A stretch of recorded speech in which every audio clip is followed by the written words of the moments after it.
Hey, this is Dave DeCamp from antiwar.com. This is anti-war news for Wednesday, June 12th, 2024.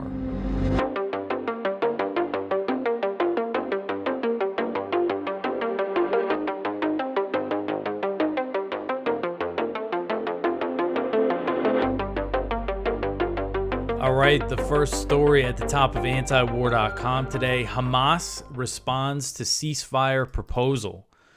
So Hamas has submitted its formal response to a Gaza ceasefire proposal that was recently outlined by President Biden to Egyptian and Qatari officials. The Palestinian group is seeking stronger assurances on a permanent ceasefire and Israeli withdrawal from Gaza, which is what I expected them to be asking for. So under the initial proposal, the two sides would negotiate a permanent truce during the first phase and implement it in the second phase. An official familiar with the talks told the Washington Post that Hamas's response contained, quote, amendments to the Israeli proposal, including a timeline for a permanent ceasefire and the complete withdrawal of Israeli troops from the Gaza Strip, end quote. So Hamas and Palestinian Islamic Jihad said in a joint statement that the response, quote, prioritizes the interests of the Palestinian people and emphasizes the need for a complete halt to the ongoing aggression in Gaza, end quote. So when President Biden outlined the ceasefire proposal on May 31st, he said that it would bring about a permanent end to Israel's military operations in Gaza. But Israeli Prime Minister Benjamin Netanyahu quickly rejected the idea of a permanent ceasefire, and he's repeatedly done this, and other Israeli officials have said the same thing, that they're not going to agree to anything permanent until their goals are achieved in Gaza, and those goals include destroying Hamas. So Israeli officials previously told Axios that the language in the ceasefire proposal was vague enough for Israel and Hamas to enter the first phase of the deal, which involves a 6-week truce and initial hostage and prisoner exchange, without Israel committing to a permanent ceasefire. So basically saying, yeah, we could agree to implementing this, but then, we don't actually have to agree to a permanent ceasefire. We could exchange some prisoners for hostages and then restart everything. But these same Israeli officials said that Netanyahu's comments about rejecting a permanent ceasefire would likely sabotage the chances of the agreement because it would make Hamas seek stronger guarantees. And here we are, they're seeking these stronger guarantees. So Israeli officials are now accusing Hamas of rejecting the ceasefire proposal by asking for more assurances, even though Israel essentially rejected the ceasefire proposal. But this is what made all the headlines at first when Hamas gave its response. So there was all these headlines that says Hamas rejects ceasefire proposal, citing these Israeli officials. One Israeli official told Reuters, quote, this evening Israel received via the mediator the Hamas response. In its response, Hamas has rejected the proposal for a hostage release that was presented by President Biden. They have changed all of the main and most meaningful parameters, end quote.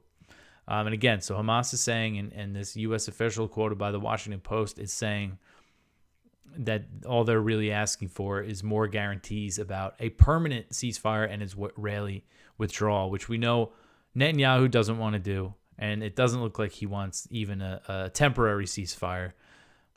I know there was a story I went over a few weeks ago. There was an IDF official who's involved in the negotiations was saying, this was leaked, these comments that he made, that he said he told Netanyahu, we don't actually have to do a permanent ceasefire. We could say we'll do it, and then we could find a way basically to restart.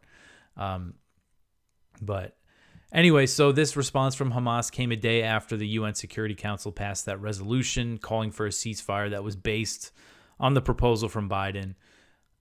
So now we'll see what happens next. I mean, the Israeli reaction sounds like they're just going to say no. The U.S. says that it's reviewing this thing, so we'll see if the U.S. really, puts real pressure on Israel to accept it or come back with something. I don't know. I mean, Hamas is not going to budge on the demand for a permanent ceasefire. All right, so the next one here, almost 3,000 children in Gaza are at risk of dying of malnutrition. So this is just a press release from UNICEF, the UN's child relief agency. I wrote up something similar. The Palestinian, I believe it was the Red Crescent, said recently that nearly 3,000 children, or around 3,000 children, are at risk of starving to death with these aid cuts, with the closure of Rafah, and they can't get proper treatment for malnutrition. So I'll just read a little bit of this from UNICEF. Almost 3,000 children have been cut off from treatment for moderate and severe acute malnutrition in southern Gaza, putting them at risk of death as harrowing violence and displacement continue to impact access to healthcare facilities and services for desperate families. This number, based on reporting from UNICEF's nutrition partners, equates to approximately 3/4 of the 3,800 children who were estimated to be receiving life-saving care in the south ahead of the escalating conflict in Rafah. The looming risk of more vulnerable children falling sick to malnutrition is also a concern. While there has been a slight improvement in the delivery of food aid to the north, humanitarian access in the south has declined dramatically. Early results from the recent malnutrition screenings in the middle and southern governance of Gaza indicate the cases of moderate and severe malnutrition have risen since the second week of May, when aid delivery and humanitarian access was significantly curtailed by the escalation of the Rafah offensive. The UNICEF's regional director for the Middle East said, quote, "Horrific images continue to emerge from Gaza of children dying before their families' eyes due to the continued lack of food, nutrition supplies, and the destruction of healthcare services. Unless treatment can be quickly resumed for these 3,000 children, they are at immediate and serious risk of becoming critically ill, acquiring life-threatening complications, and joining the growing list of boys and girls who have been killed by this senseless man-made deprivation," end quote. So another thing about that ceasefire deal is part of the first phase, that 6-week ceasefire, is a very big, dramatic increase in aid entering Gaza. 600 trucks per day, which they haven't even come close to those levels. Would it really be implemented to that number? We can't really say, but that would be another part of it. They need a big humanitarian relief effort to save these kids. So that would be part of the ceasefire deal. But unfortunately, I'm not too optimistic about it. All right, so the next one here, 4 Israeli soldiers killed in Rafah house explosion. So this article is from the New Arab. The Israeli military said on Tuesday that 4 soldiers had been killed in fighting in southern Gaza the previous day, more than 8 months into the country's brutal war in the enclave. The soldiers were killed fighting in the south, according to the Israeli military, without elaborating on the circumstances of their death. So this happened after Hamas said that, and this was on Monday that they said this happened, said that some of their fighters booby-trapped a building in the Shabura refugee camp in Gaza, and said that they killed a number of Israeli troops. So then this seems to be a confirmation of that, although Israel did not detail exactly how they were killed, and 7 other soldiers were wounded as well in the same area. And then again, the death toll in Gaza, according to the latest numbers from the health ministry right now, is 37,164, and that does not include thousands of people who are missing and stuck or dead under the rubble.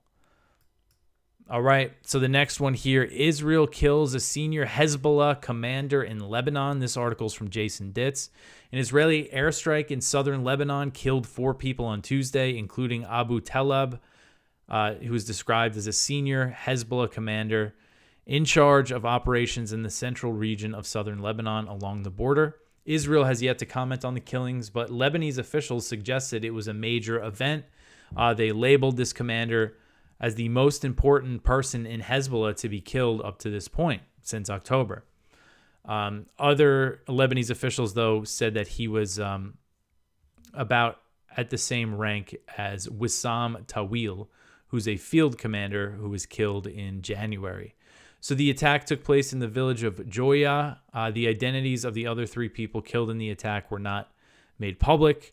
but reports are that they were affiliated with Hezbollah, and this came a day after the strike in the northeast on the Lebanon-Syria border that I went over yesterday. That was said to be one of the deepest strikes, Israeli attacks into Lebanon, again, since October. So situation along the border in Lebanon still very tense, always the risk. If there is a ceasefire in Gaza, I wouldn't be surprised if we see Israel really escalate in Lebanon. And that's something, I mean, they've said that they would do. The defense minister, Yoav Gallant, has said that before, that if there's a ceasefire, we're going to escalate in southern Lebanon. So they certainly don't want peace. All right, so the next one here, Israeli forces kill 6 Palestinians in West Bank raid. This article is from Al Jazeera. Israeli forces have killed 6 Palestinians during a raid in the village of Kafr Dan near Jenin in the occupied West Bank, the Palestinian Ministry of Health has said, as Israel intensifies its attacks on the territory amid the war on Gaza. An Israeli Special Forces unit entered the village on Tuesday and besieged a home before shelling it, the official Palestinian news agency Wafa reported. The 6 slain men were aged 21 to 32, according to the health ministry. One of them, Ahmad Smoody, was the brother of a 12-year-old child who was fatally shot by Israeli forces in Jenin in 2022. The Jenin Battalion of the Al-Quds Brigades, which is the armed wing of Palestinian Islamic Jihad, said earlier on Tuesday that it was engaged in fierce fighting with Israeli troops in this area. So I know the death toll, I haven't been covering the West Bank too much, but they've been carrying out a lot of these raids, especially in Jenin, and the death toll in the West Bank. Let's see if they have. No, they don't. No, they do. The death toll in the West Bank since October 7th is 544 Palestinians, and that includes 133 children. So a huge number. It might not look so big compared to the numbers in Gaza, but, this is very significant. And even before October 7th in 2023 was the deadliest year for Palestinians in the West Bank since the early 2000s, before October 7th. So, and then that violence has just escalated since then. Because you have not just the Israeli raids, but also the settlers who are emboldened by everything that's happening, looking to steal more land. All right, so the next one here, the U.S. lifts ban on arming the neo-Nazi Azov Brigade. So the State Department announced on Monday that it has formally lifted a ban on arming and training the Azov Brigade, an infamous Ukrainian neo-Nazi military unit. The Azov Brigade celebrated the news, saying, quote, the eligibility for U.S. assistance will not only increase Azov's combat effectiveness, this is a new page in the history of our unit. Azov is becoming more professional and more effective in defending Ukraine against the invaders, end quote. The Azov Brigade was founded as a militia in 2014, known as the Azov Battalion, and they were founded to fight Ukrainian separatists in the Donbass. And this unit was later absorbed by Ukraine's National Guard. And Azov's founder, Andriy Beletsky, he is notorious for his neo-Nazi and white supremacist kind of rhetoric. In 2014, as an example, another group that he led at the time, it was an ultra-nationalist organization known as the Social National Assembly, SNA. BBC reported in 2014 that the SNA, again, this is the Azov founders' other group at the time in 2014, wrote in online publications that it aimed to, quote, prepare Ukraine for further expansion and to struggle for the liberation of the entire white race from the domination of the internationalist speculative capital, end quote. The group also sought, quote, to punish severely sexual perversions and any interracial contacts that lead to the extinction of the white man, end quote. So Beletsky was elected to the Ukrainian parliament in 2014 after the U.S.-backed coup that ousted Yanukovych, and he later left the Azov Battalion due to a ban on elected officials serving in the military. He became the leader of the National Core Party, which was formed in 2016, and he still leads that party today.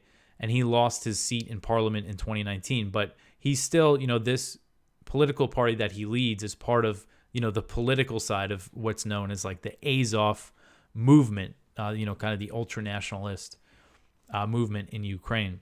So supporters of the Azov Brigade and the U.S. government are trying to rebrand the military unit and distance it from Beletsky, but the regiment still uses the Wolfsangel symbol, which is associated with neo-Nazi ideology. If you see their flag here, there's lots of different Nazi military units that used this symbol, similar symbols to this. And its current leader is, again, part of this Azov movement, going back to 2014, when going back to the hardcore,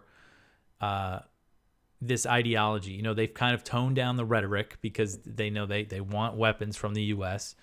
But I put a quote in here from a Ukrainian-American journalist who told CNN in 2022, quote, "The current leader of the Azov regiment, Denis Prokopenko, is part of the core of the Azov movement since 2014 and served under commanders who went on to lead the Azov movement political and street wings," end quote, and that includes Beletsky. U.S. assistance to Azov was banned by an amendment to the 2018 National Defense Authorization Act. That's not too long ago. And Representative Ro Khanna, Democrat from California, who has actually supported the Ukraine proxy war, he was involved in this amendment. And he said at the time, after it was passed, quote, "White supremacy and neo-Nazism are unacceptable and have no place in our world. I am very pleased that the recently passed omnibus prevents the U.S. from providing arms and training assistance to the neo-Nazi Azov battalion fighting in Ukraine," end quote. But now that's all forgiven, and the State Department claimed on Monday that Azov passed a vetting under the Leahy Law, which prohibits military aid to military units that have committed human rights abuses. The State Department said, quote, "After thorough review, Ukraine's 12th Special Forces Azov Brigade passed Leahy vetting as carried out by the U.S. Department of State," end quote. So U.S. military equipment, and so I'm sure that Azov has already gotten their hands on some U.S. military equipment, but what this means is that they could get, some of the very advanced missiles and things like that. And this means the U.S., this also includes training, that the U.S. could directly train Azov battalion fighters, in Europe, or if the U.S. ends up, the U.S. still says they're not planning to send trainers to Ukraine, but we'll see. I know in some cases, I don't know if they were Azov guys, because we see this kind of neo-Nazi imagery used in some of the patches and pins that Ukrainian soldiers wear. I remember there was a story that some Ukrainian soldiers were sent home from Germany for wearing neo-Nazi symbols on their uniforms, which is a little awkward, right? And Germany sending them the symbolism of German tanks, the Leopard tanks with the Iron Cross on them, being sent to Ukraine. It's just, man, there's a lot of symbolism there. So, they just don't care, the U.S. They're just going to keep pouring in weapons to Ukraine and now directly arming a neo-Nazi brigade. All right, so the next one here, the G7 plans to provide Ukraine with billions using frozen Russian assets. So Group of 7 leaders will begin a summit in Italy this Thursday and are expected to announce a plan to set up a fund for Ukraine using interest generated by frozen Russian assets. This was reported by Nikkei Asia on Tuesday. Earlier reports said the Biden administration was pushing for the EU and other G7 nations to agree to a plan to provide Ukraine with a $50 billion loan that would be paid back over time using income made by Russia's frozen central bank assets. So what's happening here is that you have the U.S. Biden signed a law recently that gives him the power to essentially steal frozen Russian central bank funds and give them to Ukraine. But the problem is that the majority of the $280 billion is held in Europe, and the EU doesn't want to just take it and give it to Ukraine. But they came up with this other plan. Oh, we'll send them some of the interests, the profits made from this money, which Turns out they could give Ukraine about $3 billion per year with that. Ukraine has said that's not enough. They want everything. But anyway, so it looks like what the U.S. proposed here is taking out a $50 billion loan, give that to Ukraine, and then pay back that loan over time with the Russian interest. Ukraine's not going to have to pay it back. So this is something we might see announced at this G7 summit. They're just going to extraordinary lengths to keep this proxy war going. And either way, whatever they do, if they outright steal all of the money or if they just steal, because that's what it is, the profits generated by the central bank funds, Russia has said it would retaliate. They've prepared to take action against U.S. assets in Russia belonging to both, companies, private companies, and things like that.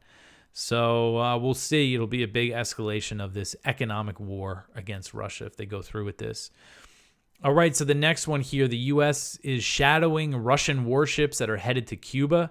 So the U.S. Navy and Coast Guard are shadowing 3 Russian warships and a nuclear-powered submarine that are due to arrive in Cuba on Wednesday and will conduct military drills in the Caribbean Sea.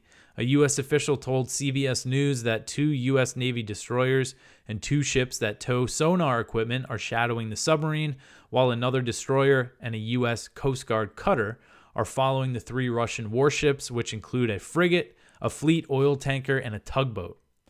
So the U.S. ships will follow the Russian vessels to Cuba and wait for them to depart and will continue to shadow them during the drills in the Caribbean. A U.S. official said the drills will be the first simultaneous air and naval maneuvers Russia has carried out in the Caribbean since 2019.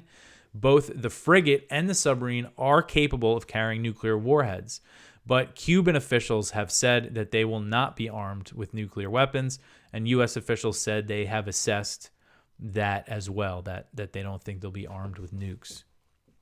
So the Pentagon has framed the Russian deployment as routine and said that it does not pose a threat to the U.S.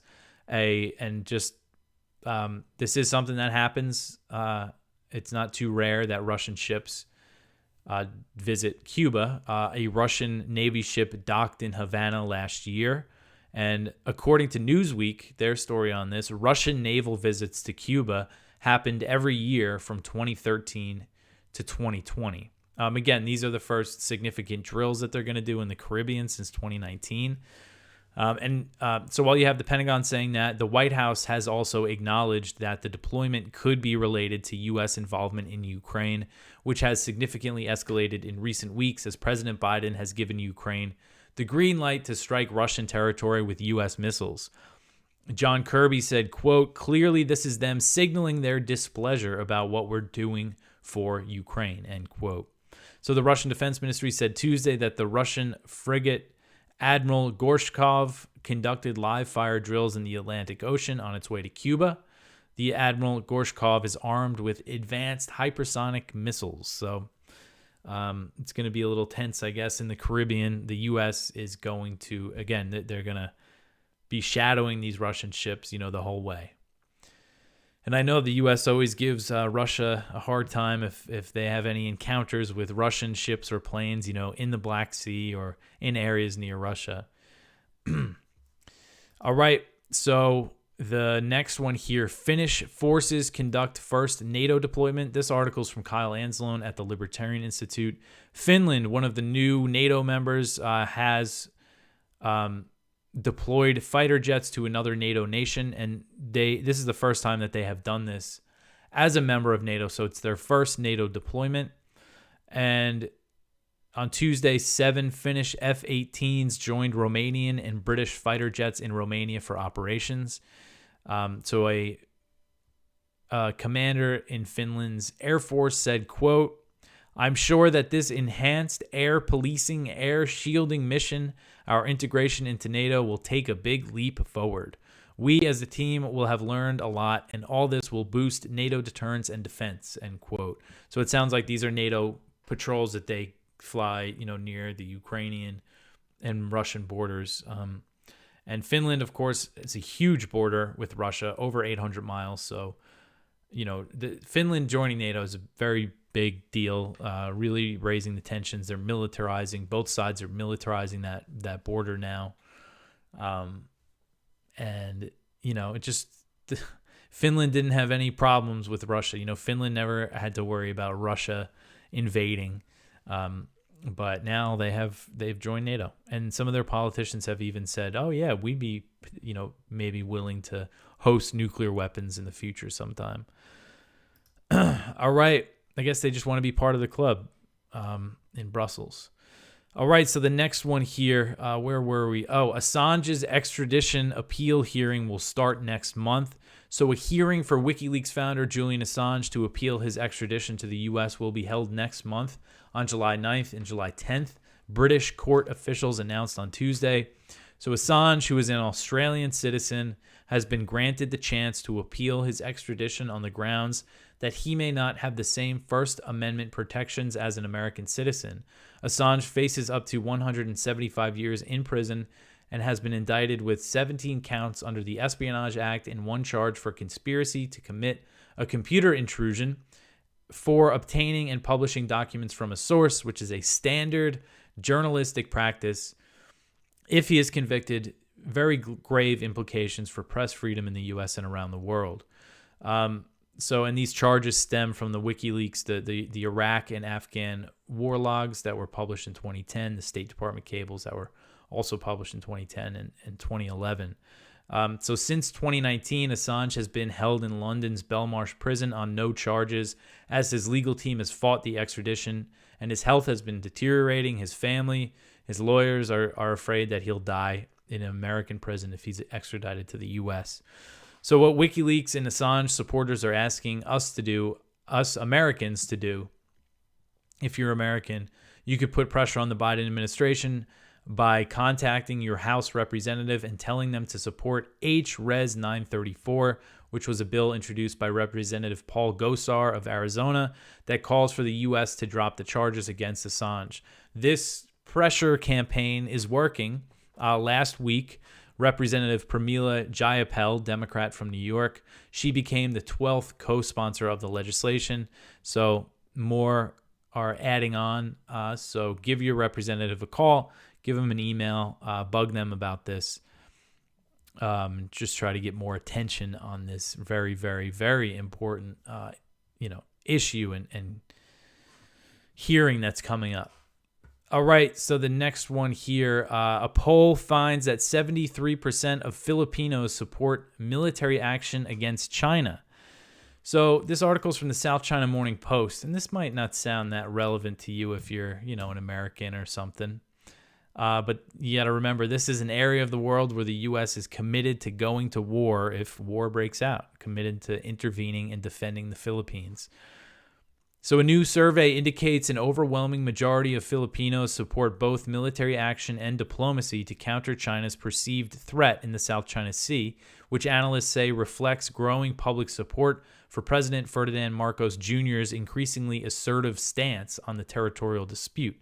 And one reason why he's increasingly assertive is because he's being backed by the U.S., who does not seem to be calling for any restraint on the Philippine side at all.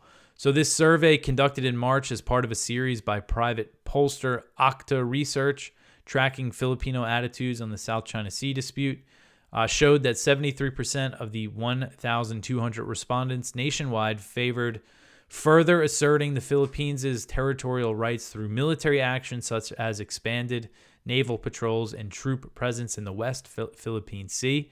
And that refers to the portion of the South China Sea that the Philippines asserts as its maritime territory, which consists of 12 nautical miles of territorial sea and 200 nautical mile exclusive economic zone, as well as the Kalayaan Island group located outside of the zone. So they have claims that go even beyond that. EEZ, that's 200 miles. However, resorting to diplomacy was a close second to military action in the survey. So let's hope that that is a path that the Philippines ultimately takes. But there's certainly been a lot of tensions and tense encounters between these Chinese and Philippine vessels in the South China Sea, which we've been covering on this show. And again, I know I always say this, but whenever these things happen, the U.S. comes out and says, condemns China. They can, for whatever happened, and they remind China the U.S.-Philippine Mutual Defense Treaty applies to attacks on Philippine vessels in the South China Sea. All right, so that is it for the news for today. Please go check out our Viewpoints. We have one from Katrina Vanden Heuvel and James Carden, The Perils of Wider War in Eastern Europe. One from Doug Bandow, America's Arrogant Imperialism on Full Display in Tbilisi in Georgia. One from Kim Robinson, When a Man's Life Becomes a Bargaining Chip. One from Steve H. Honk, Sanctions Are for Losers. And one from Ted Snyder, Why Zelensky Won't Be Able to Negotiate Peace Himself. So that's it. Reminder, vacation. I'm going on vacation at the end of this week. There will be a show for Friday, but then Friday night, I'm flying to Australia, where I'm going to be for 2 weeks. So no show for 2 weeks. Kyle Anzelone's show, Conflicts of Interest, will be a great place for you guys to, if you want to listen or watch something to keep up on the anti-war news. That's a great place to go. Antiwar.com is still going to be updated. Of course, they're all going to be working hard while I'm away, relaxing in Australia with my family. So yeah, that's just a few days away. I got a lot of stuff to do to get ready still. It's cool. It seems like a decent amount of Australians listen. So if you have any suggestions or tips, cool things to do, let me know. But I will be back tomorrow. Support this show, like, subscribe, share it, tell your friends. That's everything. Thanks for listening.